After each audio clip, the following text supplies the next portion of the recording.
Welcome to the 10th edition of the Signs of the Times and our last presentation. We have been looking at 6 agendas so far, and I did promise you that we would have one more, and that one is number 7, the Catholic agenda. We've been talking about the beast being ruled by Satan through the beast, and the beast ruling the nations of the earth, so there definitely is a Catholic agenda. Now, I'd like to introduce you to Malachi Martin. This little comment about him is taken from the dust jacket of one of his books. He is an eminent theologian, expert on the Roman Catholic Church, and former Jesuit and professor at the Vatican Pontifical Biblical Institute. He is the author of the bestsellers The Jesuits, The Final Conclave, and Hostage to the Devil. He is an insider's insider, and he is a very informative man who reveals much about the Catholic agenda.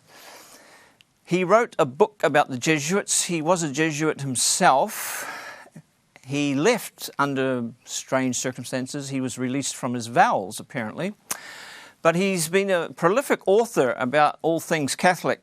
And in this book about the Jesuits, he wrote, "Never before in the course of the world's history had such a society appeared. The old Roman Senate itself did not lay schemes for world dominion with greater certainty of success." You know, many books have been written about the Jesuits. They are one of the favorite topics of many people, and they are people who are definitely players on the international scheme of things, on the international stage. They have been ever since their inception. They're kind of like the Pope's shock troops, or his special forces, his commandos, if you like.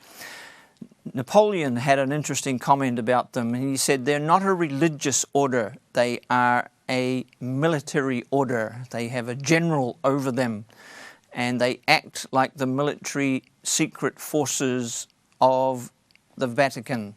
So let me carry on with another book that Malachi Martin wrote, and this is quite an amazing book. It's called The Keys of This Blood, and the subtitle of the book is The Struggle for World Dominion Between Pope John Paul II, Mikhail Gorbachev, and the Capitalist West. This is the last book that Malachi Martin wrote just before his death, and you can tell that he wrote it in the time of John Paul II and Mikhail Gorbachev. And what he's saying here is that there is a three-way tug, or a three-way competition for who's going to rule in the first New World Order, or the one world government of the earth. Who's going to control it? And at that time, Mikhail Gorbachev was a player. He was the president of the USSR. But they have come to a sticky end, and there's only the Pope and the Capitalist West left. Now, he says that they are in competition, whereas in actual fact, they are allies. He may see them as competition, but the scriptures tell us, and Bible prophecy tell us, they are allies. Nevertheless, what he has to say in this book is extremely revealing. So let's read what he says on the very first page. "Willing or not, ready or not, we are all involved in an all-out, no-holds-barred, three-way global competition. Most of us are not competitors, however. We are the stakes." In other words, the competition is over us. "For the competition is about who will establish the first one world government, or the world system of government that has ever existed in the society of nations. Those of us who are under 70 will see at least the basic structures of the new world government installed." And carrying on, he says, "Those of us under 40 will surely live under its legislative, executive, and judiciary authority and control. Indeed, the three rivals themselves and many people besides speak about this new world order not as something around a distant corner of time, but something that is imminent. Well, it's only imminent under certain conditions. This is why I always end these presentations by trying to emphasize the fact that God is in control, and He is. These people can only do what God allows them to do. But the prophecies do tell us that they will succeed in putting a one world government in place, and it will be under the control of the Pope. So this is how we agree with Malachi Martin, because he says that the Pope will be the winner. So how is he going to be the winner? Well, he says in chapter 15 and 16, he identifies 10 opposition groups. And these groups have to be dealt to. They have to be either assimilated, or they have to be bought off, or they have to be destroyed. They have to be dealt to in some way, shape or form. Can you imagine who the first group is? Think about what's happening in the world today. Think about what the signs of the times are telling you. Think about where the wars and the strife are. And that should give you an indication of who the first group is. And the first group is Islam. Islam is under attack today in many, many areas. And we are told that they are the ones who are attacking us. They are the enemy, and they are. There's no reason. There's no reason to believe that they are not our enemies, because they understand that we are attacking them. So yes, Islam is the group that is going to be defeated first. And let's remind ourselves about the modus operandi of the papacy. The kingdom of this bold little king will grow stronger and stronger. He will control powerful nations who will wield the sword for him. America is the nation that is under the control of the papacy, that is wielding the sword for the papacy at this time in history in the Middle East and around the world. They are the ones who are under the papacy's control. And we could talk several programs about how the papacy runs the political system in Washington, D.C. And that would be interesting, but we don't have time to look at that. But yes, the Roman Catholic Church is very powerful in America, and we are seeing this played out by their control of the sword of America, if you like, and it's being wielded in the Middle East and around the world on behalf of the papacy. Remember what the prophecy said. He will have great power, and he will work on behalf of the first beast. And remember that Pio Lagi, he said, we've had 2,000 years experience of this. 2,000 experience of what? 2,000 years of experience of working through nations to achieve the papacy's goals. This has happened historically. Spain used to be the sword of the church. France was the sword of the church in different times of history. Now it's America. Let's look at how this works out in practice. You remember the Arab Springs? There was great talk about the Arab Springs in the news media not so long ago. And so let's look at what happened in Egypt and the first Arab Spring. The Arab Spring produced this man, Mohammed Morsi, who is a member of the Muslim Brotherhood. And when the Arab Spring was over, he was in control. He was in power. And what he did was he wanted to bring in an Islamic constitution. Now, this may seem a bit strange, that because the Muslim Brotherhood has been generally regarded as a terrorist organization. And sometimes it's on the terror list and sometimes it's not, but mostly it is. And here we have a president elected to power in Egypt after the so-called Arab Spring, which is going to give the Egyptians freedom and democracy. And here he comes imposing an Islamic constitution. Well, the Egyptian people smelled a rat, and so they had a second Arab Spring, Arab Spring 2.0. And this time they threw Mohammed Morsi out, and the military took over. And during the demonstrations against his regime, because they didn't want an Islamic constitution, but America did. You've got to understand that America does not like nationalist governments. They do not like governments that stand up and represent their people. They want puppet states that will work for the interests of the empire. So here you see the people of Egypt waking up to what's going on. And look what they say. Wake up, America. Look at this. Wake up, America. Obama backs fascist regime in Egypt. Because that's what the Muslim Brotherhood is. They're fascists. Look at this one. Stop the Christian genocide in Egypt. 10% of Egyptians are Coptic Christians. And so even when this regime the Muslim Brotherhood was in power, Christians were losing their lives. And America supports this regime.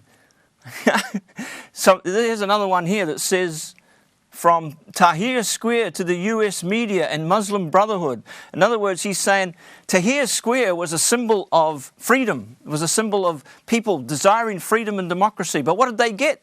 They got the Muslim Brotherhood instead.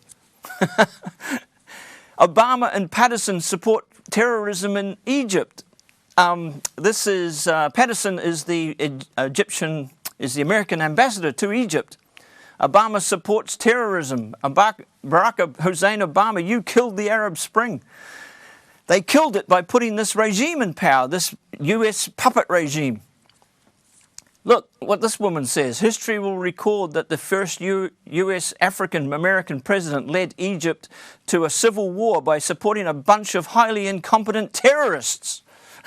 Because the Muslim Brotherhood has always been considered a terrorist organization. So you see, these people, these average Egyptian people, they understand what's going on, but we don't, because we're not allowed to see these kind of signs on our TV news. Look at this one. We don't negotiate with terrorists, we finance them. That's what that woman is accusing Obama of. She's accusing America of financing the terrorists that they're fighting against. This one, Al-Qaeda is the Muslim Brotherhood's military wing. Whoa. And here we have a Muslim Brotherhood regime in Egypt, and this man is accusing the Muslim Brotherhood of having a military wing, which is Al-Qaeda. And a lot of people are beginning to see this. Here's Al-Qaeda under the cloak of a wolf in sheep's clothing. And Obama's saying, don't take the jacket off yet, bro. We don't want the people to know this. So, let's now look at Syria. The conflict begins in Syria. And here you have the Wahhabis. And I would like to share with you a report from the Defense Intelligence Agency. Now, that's the military intelligence agency of the Pentagon. And they are responsible for providing intelligence to the government and to the military. Now, this is a document which was retrieved through America has laws where you can request special documents under freedom of access. And for some reason, this document was released. And it looks like this. It doesn't have a heading. This is the first page on the document. All very sort of strange, but I just thought I'd show you because it doesn't have a heading. Now, it does say that, you see what it says here? The Salafist, this section here, the Salafist and Muslim Brotherhood. By the way, the Salafists, remember, that's another word for Wahhabis.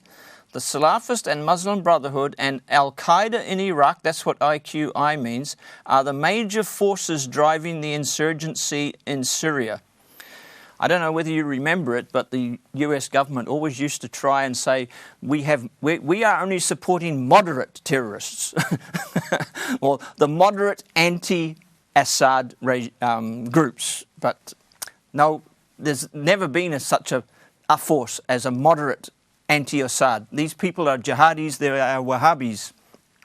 Now, part of this document says, on the other hand, up here, you see, I've put it up here. This is actually in the document, but I've put it up here. On the other hand, opposition forces are trying to control the eastern areas. That's the eastern areas of Syria. The Gulf states and Turkey are supporting these efforts. Okay? And that's, you see, first of all, the document says that the people who are active are the Wahhabis, the Muslim Brotherhood, and Al-Qaeda in Iraq, and the Gulf states and Turkey are supporting these efforts.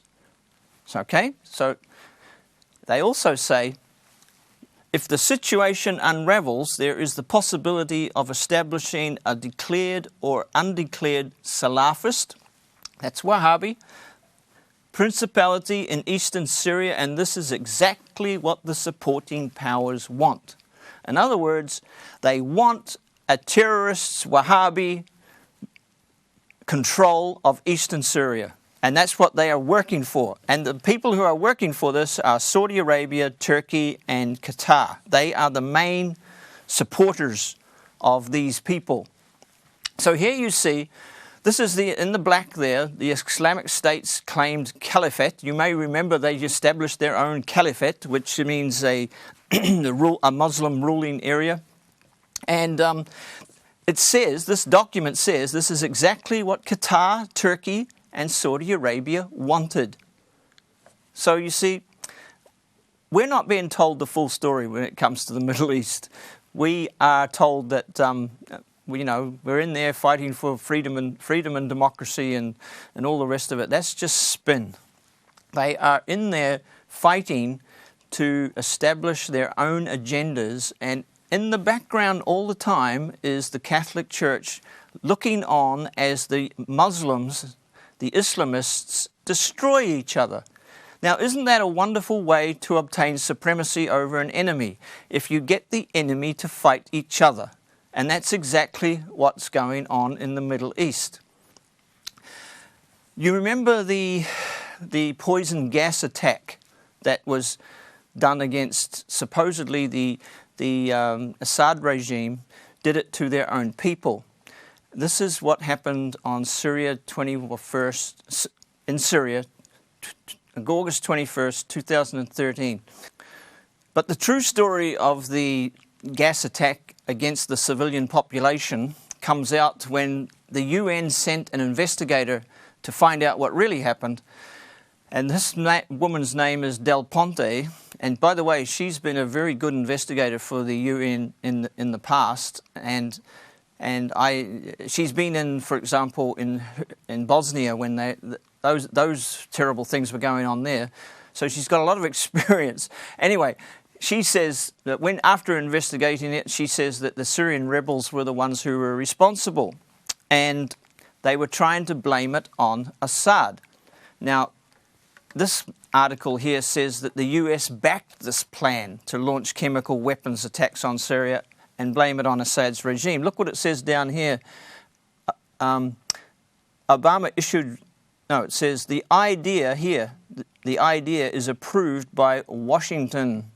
So they knew that it was a false, this kind of attack is called a false flag attack, where you do something and blame it on somebody else.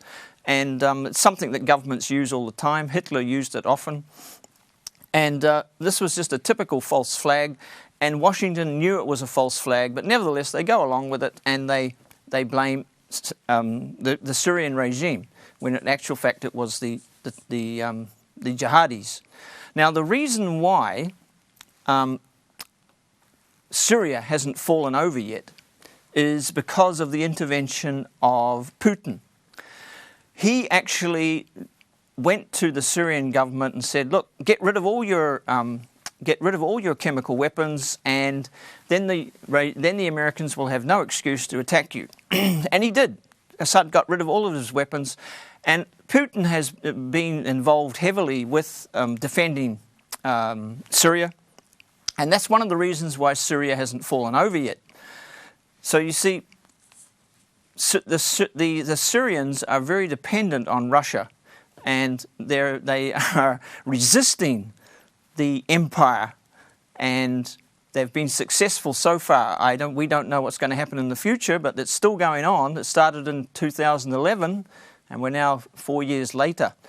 So it's been a terrible conflict, and many people are suffering. That's why all the refugees are fleeing to Europe. That's why you hear about them drowning in the Mediterranean. This is all part of this conflict. But anyway, so the establishment, the empire, is not happy with Putin and also with China, because China has been indirectly supporting Syria as well. So look what our friend Clinton says, this candidate for presidency in America.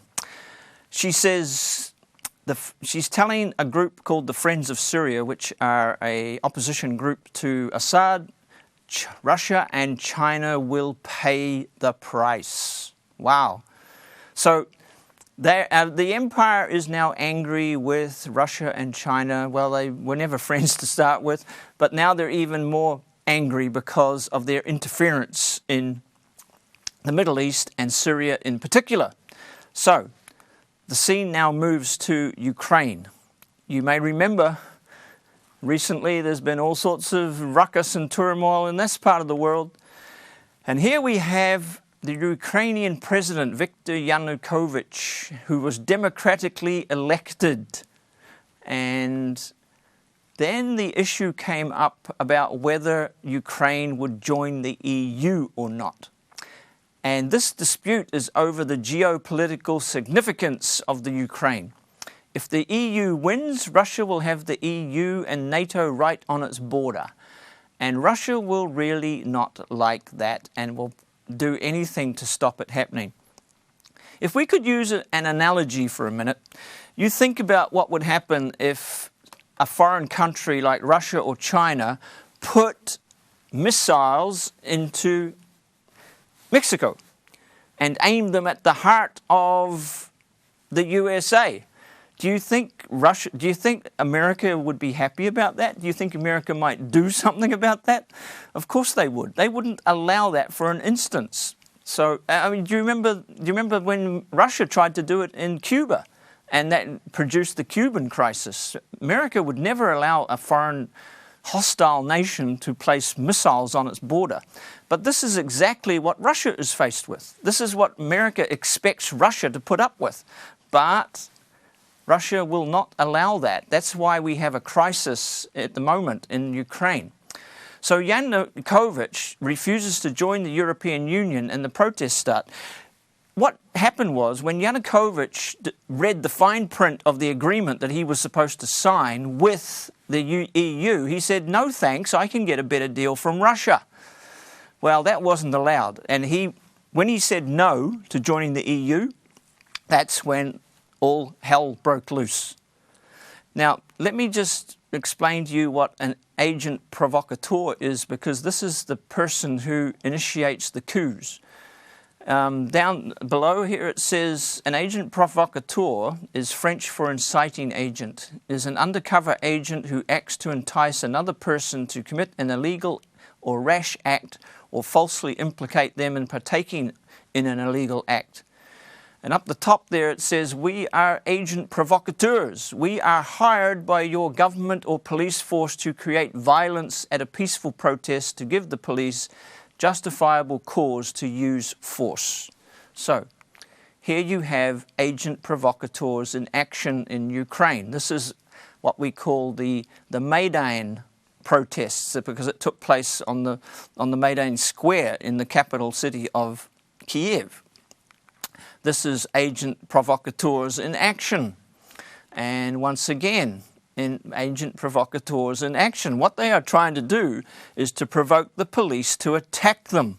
And then they can accuse the police of brutality, etc. And that's how coups are put in place, or how they occur. Now, I'd like to introduce you to Victoria Nuland, who is her official title is Assistant Secretary of State for Europe and Eurasian Affairs. This is the woman who oversaw the coup against the democratically elected government of Yanukovych. And he wanted to have nothing to do with the EU. He wanted to cozy up to Russia. Well, that was not allowed, because remember what Clinton said? Russia has to be punished. So this is Russia's punishment in process here. This is the ambassador, the American ambassador to the Ukraine, and he is Newland's co-conspirator in the coup. And here they are together with their security detail in the capital city of Kiev. Now, I'd like to play for you a phone call. It's not only the Americans that can hack phone calls, other people can hack phone calls too, and I'd like you to listen to a phone call between these two as they conspire together to bring about the coup in the Ukraine. So we're going to pause here and listen to what Newland and Pratt say to each other. What do you think? I think we're in play. Good. So I don't think Cleach should go into the government. I don't think it's necessary. I don't think it's a good idea. I think Yats is the guy who's got the economic experience, the governing experience. He's the guy, what he needs is Cleach and Tony Book on the outside. I talked to Jeff Feltman this morning. He had a new name for the UN guy, Robert Seri. He's now gotten both Seri and Ban Ki-moon to agree that Seri could come in Monday or Tuesday. So that would be great, I think, to help glue this thing and have the UN help glue it. Okay, will do. Thanks. Now, it's obvious that from the phone call that you just heard that these two are planning and plotting a new regime in the Ukraine. And here they are meeting with the co-conspirators that they have elevated to regime status. These are the ones they have chosen to lead the new regime. So this is Newland meeting with Ola Tanibuk, Arseny Yatsenyuk, that's the one that Newland calls Yats, and Vitaly Klitschko, who used to be a boxing champion. And they are sitting down together to organize the new regime which will take over in Kiev. And here they are haggling with one another about who's going to do what. In actual fact, Klitschko there on the left, he was actually told, you go back to being the mayor of Kiev. And Yats here on the right, he's the chosen one who's going to be the prime minister in the new regime. Now, there's something you need to understand about Ukraine. It's actually a country which is kind of split in two. And on the east, you have the Russian-speaking majority, and they are pro-Russian, of course. And on the the west side, you have the Ukrainian-speaking majority, and they are pro-Western. So it's kind of like a country divided in half, but there are more divisions. What is interesting about the West is that it's also the Nazi side of the Ukraine, and I'll explain why it's the Nazi side in a moment. But one thing we also need to understand, it's also the side of the country that is Catholic. The Ukrainian Greek Catholic Church is the dominant church in this part of the West. Look what it says here. Currently, the Ukrainian Greek Catholic Church predominates in 3 Western oblasts. That means regions or provinces of Ukraine, including about half the population of Lviv, which is the dominant city in the West, but constitutes a small minority elsewhere in the country. So you see, the Catholic population of Ukraine is concentrated in this part of the western part of Ukraine, and it's also the Nazi part of the Ukraine. And there's a reason for that, and I'll explain that also. Now, this part of the western Ukrainian is called Galicia. Galicia used to be a separate country, but now it's divided in two. Half of it's in Poland and half of it in Ukraine. This is the 3 oblasts, or in the blue there on the left, this is the 3 oblasts or provinces which make up Galicia in the Ukraine. And this is where the Catholics live. Now, this is where a Nazi division, an SS Nazi division, was raised in order to help the Germans fight in the east. And if you look down here, I'll just point out a few things. Down here it says, in the SS Division Galician for a free homeland. And this part here says Ukraine volunteers, for Ukraine volunteers. So this is where they raised up in the West, in this Catholic part of Ukraine. And it was only, that's why they called it the Galician Division, because it came from Galicia.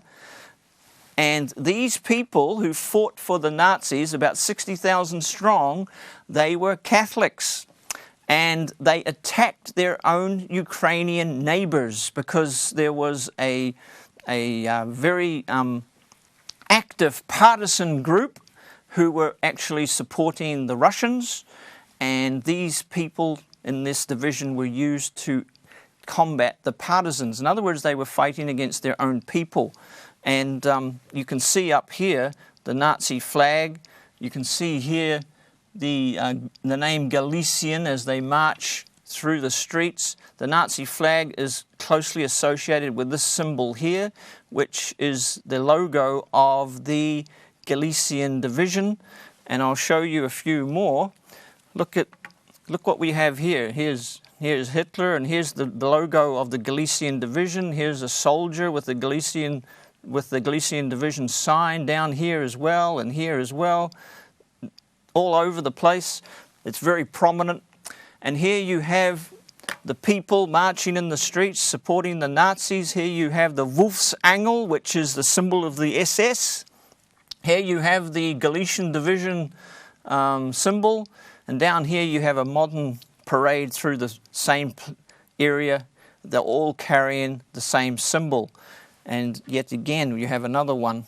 This is very prominent still today, because these people admire the Galician Division. They are in full support of the Nazi ideology. They're also Catholic. Now, here you have Stefan Bandera. He is the man who was chiefly responsible for organizing the Galician Division for the Nazis. And you can see how he's honored in Ukraine today. He's on a stamp. Here he has a statue. And here they have parades through the street carrying his picture. And here you have a Catholic priest. So, very prominent. He's still a hero in the Ukraine with some Ukrainians today. And he was a Nazi collaborator. And the Galician Division committed horrendous atrocities against their own people and against other people. And here you can see during the demonstrations in during the coup against the democratically elected government of the Ukraine, they carried pictures of Stefan Bandera everywhere. I just want to tell you first, though, before I show you some more pictures, I want to tell you first what happened to the Galician Division after the Second World War. As the Soviets were pressing westward, the Galician Division retreated westward. They ended up in a prison of war camp in Italy. And the policy was that all such people, and this was an official agreement between the Allies, between America and Britain and Russia, that all such people who originated from the East would be returned to the East, whether they wanted to go or not. So that's the official policy. The Galician Division was to go back to Ukraine, where obviously they would be punished, probably with death, by the Soviet Union. Now, many hundreds of thousands of Eastern Europeans, Russians, were forcibly, and I mean forcibly, sent back to the East in accordance with this agreement. And this was considered a vital issue to keep Uncle Joe, Stalin, happy. So they were forced back, but this never happened to the Galician Division. The Pope intervened on their behalf, and they were the only ones who escaped they were allowed to go and settle in England, and the rest of them went to settle in Canada. They all escaped the justice that they deserved. They were committing atrocities. They were committing war crimes. There's no question about it. Anybody who wants to investigate this can investigate it for themselves. But they got off. They got off because they were Catholic and they were promoted by the Pope.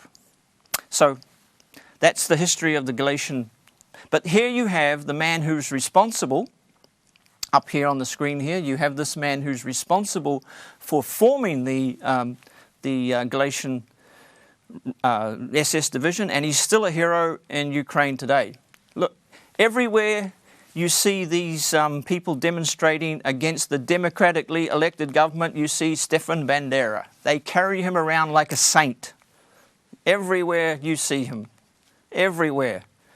That's when they occupied Kiev's town hall, and he is a Roman Catholic terrorist. I'm sorry, you can't call him anything else, but he's a hero. We are the Banderites. This is from one of these, a website which these people have. They call themselves the Banderites after Stefan Bandera. We are coming. We are going into the wide world from the depths of our glorious nation with God in our hearts and a sword by our side. That is typical Catholicism, my friends. I'm very sorry. But when the Catholics do get an opportunity to act like this, they will act like this.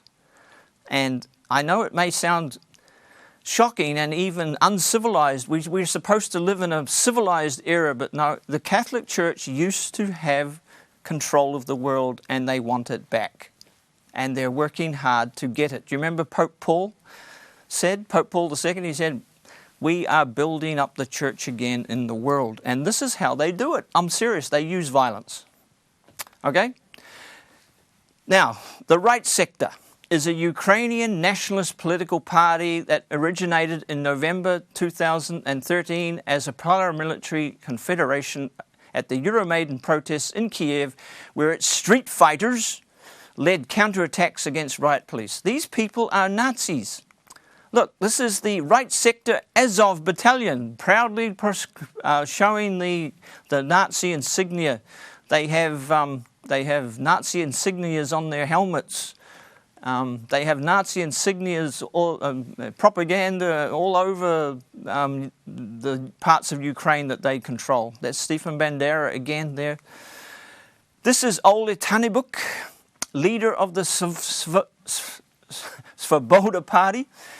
It was formerly known as the Social Nationalist Party, the Social National Party of Ukraine. Now that sounds just a bit too Nazi, because that's what the Nazi Party used to call itself, the National Socialist Party of Germany. That's where you get the word Nazi from. And so he was advised to change the name to Svoboda Party, which means Freedom Party. Okay, but you can see what he stands for. He comes from Lviv, which is the capital Catholic city in the West. He started his political career as a member of the Lviv National Regional Council. Here he is in consultation with Victoria Nuland, the one who is planning the coup, and he is part of the new government. Nazi Party. Here is a comment from a Ukrainian blogger, somebody on the streets, and he has written what he has seen and told us what he's seen. The Western and Ukrainian Uniate Church, that's another name for the Catholic Church, okay? The Western Ukrainian, notice he's very clear where it comes from, the West Ukraine.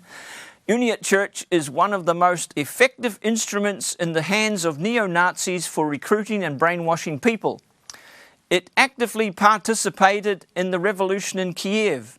Many of these radicals with this fake ideology followed the priests of the Uniate Church that was giving them a blessing and encouraging them to fight for freedom. And in fact, these priests came to Kiev along with the extremists. And he says, here is a priest, down here, over here, here is a priest, Catholic priest, behind the radicals who are giving a hate speech. So people on the ground have observed the Catholic Church in action. Now, that shouldn't surprise us because the Catholic Church has always supported Nazism. This is a man who is quoting from Catholic sources, and he says, today, which was, he's talking about 1939, Rome considers the fascist regime the nearest to its dogmas and interests. We have not merely the Reverend Jesuit Father Coghlan praising Mussolini's Italy as a Christian democracy, but Civilita Catholica, house organ of the Jesuits, says quite frankly, fascism is the regime that corresponds most closely to the concepts of the Church of Rome. And there's no question about it. There are many, many sources that could be quoted to support the fact that the Catholic Church is definitely a fascist organization and that they support fascism, Nazism, dictatorship wherever they can. That's their modus operandi. They were supporters of Hitler and Mussolini during the Second World War, but they don't talk about it so much anymore because that was defeated. But when the time is right, we will find again that the Catholic Church is behind fascism and Nazism. So, war breaks out in the East because the ethnic Russians refuse to be ruled by the Nazi regime in Kiev. You see, the people in the East, their grandfathers and their fathers fought the same people from the West during the Second World War.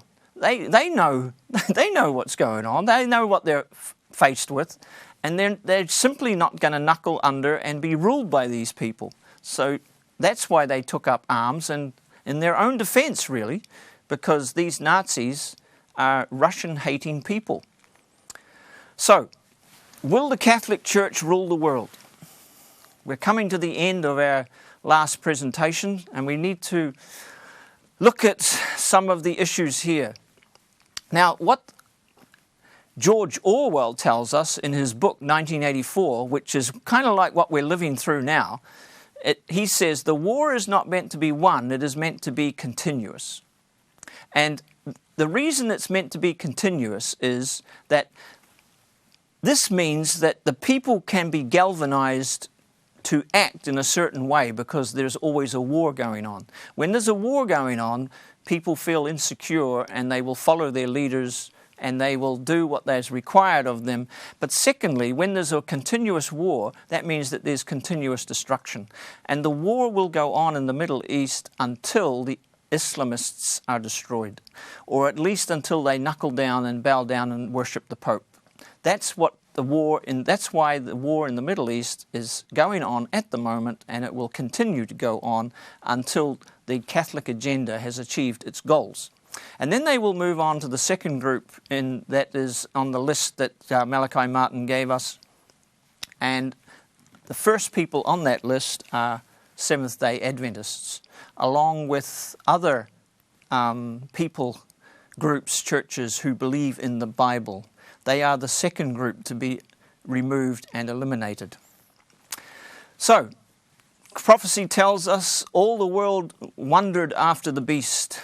Will the Catholic Church rule the world? Well, it's looking that way if all the world is admiring the beast, and they not only admiring him, they're worshipping the beast, saying, who is like unto the beast and who is able to make war against him? Notice what it says. They cannot make war against him. Militarily, he's impregnable. Isn't that interesting? Because he obviously has nations working for him. And he has the most powerful nation on earth at the moment working for him. Now, let's just review from Daniel to Revelation. Here we have the Roman Catholic system portrayed as church and state. That's what that actually is telling us. Then we move on to the Roman Catholic system as a beast. And then we move on to it as a little horn. And that's where it comes to power as a religio-political system. And then it moves on to tell us about how the papacy is ruling through those horns, the crowns on its head, representing rulership, and it's ruling through those horns, okay? And then it moves on to the last repetition of the Roman Catholic system, and we have a woman riding on the beast. It's the same beast, my friends, but now we have a woman riding on it. And what that is simply in accordance with the principle of repeat and enlarge. And I saw a woman sit upon a scarlet-coloured beast full of names of blasphemy, having 7 heads and 10 horns. Now, it says it has 7 heads and 10 horns, and over on the left here, this beast has 7 heads and 10 horns too. So it's the same beast. It now has a woman on it, and that is in accordance with repeat and enlarge. And it says it has the beast has full of names of blasphemy. Well, that's what we were told here. We were told exactly the same thing. 4 times it mentions that this beast is involved in blasphemy. So you see, this is simply a repetition and enlargement. The woman riding the beast is a church. She is the accumulated power of paganism. Notice that she has no crowns, though. Upon his head, the beast has no crowns with the woman sitting on her. And the reason for that is that she has ceased ruling. Her ruling days are over, because this is the judgment. This is the judgment of the great whore that sits on the beast. Now, the reason why we haven't seen her before is simply because of what I've been trying to tell you all the time. We haven't seen her before because her hand has always been concealed. Once again, let's go over it. We have Satan. He gives his power. Satan gives his power to the beast. Therefore, we can't see Satan's hand. Then the beast gives his power to the nations, and the nations work on the beast's behalf, or the Catholic Church's behalf, and we don't see her hand. That's why we can't see the woman sitting on the beast. You understand? She's hidden. But now in the last days, in the very last days, we will begin to see her. People will wake up and begin to understand that there is a woman sitting on the beast and she's directing the beast. If she's riding the beast, that means she's directing it, right? So, what do we know about this woman? And upon her forehead was a name written, Mystery, Babylon the Great, the mother of harlots and abominations of the earth. She's got daughters. Wow. And she's responsible for all the abominations of the earth. Now, this is in keeping with what we were told in Daniel. Remember how Daniel was told that these beasts live on in the last beast? Daniel prophesied it and John saw it. The Babylonian religion or paganism surviving and flourishing to the end of time. It starts with Babylon, and the spirit of Babylon passes into Medo-Persia. That passes into Greece, and that passes into the Rome, and then that passes into the papal system of Rome. That's what the prophecies are telling us. Now, is the Roman Catholic Church infected with paganism? Well, let a cardinal tell us the truth about this. You know, the Catholic Church is quite open sometimes about what it's all about. And this cardinal has told us how paganism is part of the Catholic Church. This is what he says. Confiding then in the power of Christianity to resist the infection of evil and to transmute the very instruments and appendages of demon worship to an evangelical use, the rulers of the church from early times were prepared, should the occasion arise, to adopt, to imitate, or sanction the existing rites and customs of the populace, as well as the philosophy of the educated classes.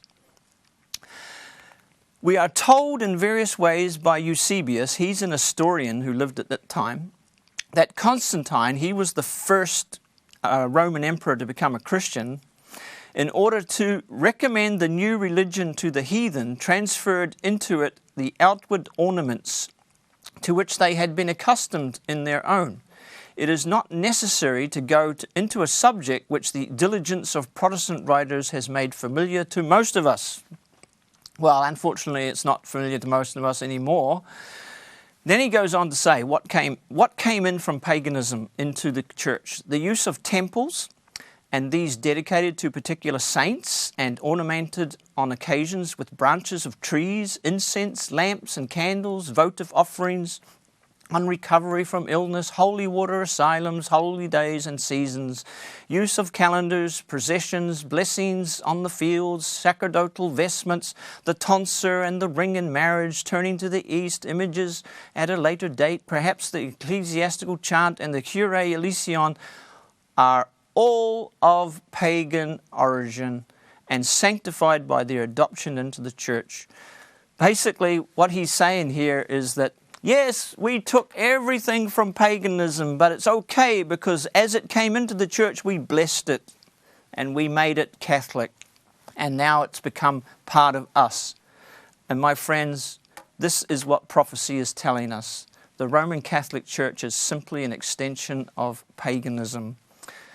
Notice what it says also. It says holy days were one of the things that they brought in from paganism, and that's exactly what Sunday is. It's the day of the sun. That's when the pagans worship the sun, and that's why we have Sunday today. Now, this woman, which is really a picture of the Catholic Church, she sits and reigns everywhere on everything. Look, she sits upon the scarlet-coloured beast. That's obvious. The prophecies tell us that she sits upon the heads of the beast. She sits upon many waters. She sits upon the mountains. She reigns over the kings of the earth. She reigns over the merchants of the earth. And that's something we haven't even talked about. The Vatican, the Catholic Church has huge economic interests. And actually she reigns over the economic interests of the earth. The merchants of the earth are called her merchants. Okay? She controls everyone and everything through fornication and sorcery, with whom the kings of the earth have committed fornication, and the inhabitants of the earth have made men drunk with the wine of her fornication. You know, that's not talking about literal fornication, it's talking about spiritual fornication. You see, it's talking about the amalgamating of church and state. This is something which is contrary to Scripture. Jesus said, render unto Caesar what is Caesar's and render unto God what is God's. And the two things were never meant to be put together. Jesus said you cannot serve two masters. Okay? If you put the two together, the one will corrupt the other. And that's why the church was always planned. It was God's intention that the church would remain separate and never be caught up with the state. Look what else it says. For by thy sorcery were all nations deceived. By thy sorcery. That's an interesting word in the Greek. The Greek word for sorcery is pharmakia, from which we get the term pharmaceutical from. Well, what it means that she is able to deceive people through things like witchcraft and things that are dealing with the dark side, and that's how she controls the nations. But I also should have explained drunk with the wine of her fornication. That doesn't mean drinking literally either. It means drinking the doctrine of the church. It means people accept what the church is telling them and they are made drunk, spiritually drunk. And when you're drunk, you can't understand very much. You can't understand clearly. But that's what the people of the earth are. They are drunk and with false doctrine. They can't think clearly. That's why it's so important to give people the facts, the right information, so that they can think clearly and make the right decisions. What that scripture is telling us is people are unable to do that. And the 10 horns which thou sawest are 10 kings which have received no kingdom as yet, but receive power as kings 1 hour with the beast. Now, it's interesting that it talks about 10 kings, because there is an organization called the Club of Rome, and they have divided the whole earth up into 10 regions, and they actually call it in their documents, they call them kingdoms, which is interesting. We are in kingdom number 4, and these regions, you can see them coming into being. The European Union, for example, is a model for the rest of these unions. There is a North American Union sort of in the wings, and there's an African Union, And these sort of things are all being talked about at the moment. And when they form these 10 regions, then they will be able to form a world government over all the regions. These have one mind and shall give their power and strength unto the beast. These 10 regions, these 10 kingdoms have one mind, and they are going to give their strength unto the beast, it says. So is the Catholic Church going to rule? Yes, according to the prophecies it is. They have all the nations of the earth, these 10 regions, will give their power and one mind to the beast. This is an official EU poster. You can see that they're rebuilding the Tower of Babel. You see the crane here. That's a sign that the temple is the Tower of Babel is under construction. Do you remember that God threw down the original Tower of Babel, and these people are building it up again? It says here, Europe, many tongues, one voice. God broke up the Tower of Babel and by confusing the tongues. And what they're saying here is, yeah, the tongues are still confused, but we're going to make it into one voice. And by the way, these stars here, these are pentagrams. These are satanic stars. So, interesting poster, but it does indicate a little bit how these people have one mind. And by the way, the EU is a Catholic project. Won't go into that right now. But how is the Pope going to rule the world? Well, he's on his way. Look, this was a policy, an encyclical, which was just recently released. It was released on the 20th of June this year. And in this document, the Pope calls for a new global political authority. And the reason he's giving here is that if we don't have a world authority, we're all going to die because of global change, global climate change and all these threats which are threatening the earth at the moment. And so what he's doing here, he's galvanizing the support of the environmental movement to support him in his efforts to put this global authority in place. And most environmental inclined people will agree with him and will support him without knowing what's really going on. And Obama is a fan. He calls for the world leaders to heed what the Pope says. And here he's saying, down the bottom here, he says, I welcome His Holiness Pope Francis encyclical and deeply admire the Pope's decision to make the case, clearly, powerfully, and with a full moral authority of his position. And this is something which is stressed over and again, the Pope's great moral authority for action on global climate change. You see, the Pope is looked upon as the great moral example for the world. And to what end are they going to create this one world government? Well, it says, these shall make war with the Lamb. They're going to destroy the last group of people who oppose the satanic agenda, because that's what it is really. Look what it says here. And the dragon was wroth with the woman and went to make war with the remnant of her seed, which keep the commandments of God and have the testimony of Jesus. The last agenda of all is to destroy God's people. That's what all this effort is for. It's to put in place a world government that can identify and eliminate all of God's people. But the conspiracy against Christ and His people will be defeated, because it says, these shall make war with the Lamb, and the Lamb shall overcome them. So, friends, join the winning team, because even though it may look that the Pope, and with all his supporters and all his horns and all his economic powers behind him, that he's going to succeed, it's only going to look as if he's going to succeed, because in the last moment the Lamb shall overcome them all. And that's what happens when Jesus returns. So my friends, you want to be on the winning side when that happens.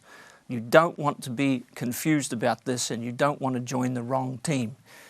That's why Jesus is saying, and I heard another voice from heaven saying, come out of her, my people. that ye be not partakers of her sins, and that ye receive not of her plagues. I've told you before that the plagues that are going to fall on Babylon. They're going to fall on the Roman Catholic system. They're going to fall on the Roman Catholic system's supporters. And so again, you don't want to be on the wrong side. Now, there are many things that I have left out of these presentations. There's much more in prophecies. There's much more in the sign of the times. And I just haven't been able to deal with them all. But what I've hopefully done is presented enough for you to start thinking for yourself and to start researching for yourself. I just want to give you a little evidence of what's been left out. I haven't talked about the Pope as being regarded as the man of peace. Everybody thinks him as being the great moral figure and the hope of peace for the world. And this has been something which has been placed on every single Pope. Here is Pope Benedict saying, I too hope in this short reign to be a man of peace. But you know what Scripture says? We haven't talked about this at all. But I'm just trying to point you in the right direction to do your own research. Look, and his power shall be mighty, but not by his own power. This is talking about the little horn power, which is the Roman Catholic system. And he shall destroy wonderfully, and he shall prosper. And through his policy also he shall cause craft to prosper. That means deception. In his hand, and he shall magnify himself in his heart, and by peace shall destroy many. How this works is this. I'll just briefly say, they're going to offer us peace and security. There's going to be so much turmoil in the world. There's going to be so many jihadis running around. And if they kill them all, they'll simply make some more. But they'll be running around and they'll be doing all sorts of terrible things. And everybody will be crying out, when is this going to happen? When is this going to stop? We want peace and we want peace, and then they're going to offer us peace with security. And look look what Scripture says when that happens. And when they shall say peace and safety, then sudden destruction cometh upon them. And the reason that we cannot have peace and safety now is because this is a sinful world, and Scripture tells us that in a sinful world we will never have peace. It can only come when Christ comes, and he destroys all those who are the ones who are promoting the wars and the turmoil, and they will not accept Christ. And the rebellion has to come to an end, and it will come to an end, and then we will have peace. That's the only way we can have real peace. So to finish with, I want to remind you yet again with a special promise that God is in control. And God shall wipe away all tears from their eyes, and there shall be no more death, neither sorrow nor crying, neither shall there be any more pain, for the former things are passed away. That's when we will have real peace, and we will have real love and security, and it will be a wonderful time, and it's going to be something that all of us have no idea what it's going to be like, but I do know it's going to be wonderful. It's been promised to us, and it's promised to all those who believe in Christ. So, my friends, this is a world that's going to eventually pass away. It's going to be destroyed because there's no hope for it. But there are tickets available for everybody who simply applies for them. And I would suggest that you apply for one, and it will be given to you.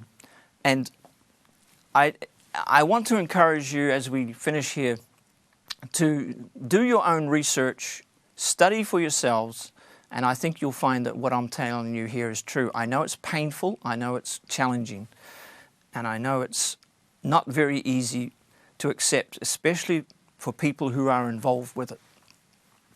But if you screw up your courage and go forth in faith, you will find your way. God will lead you.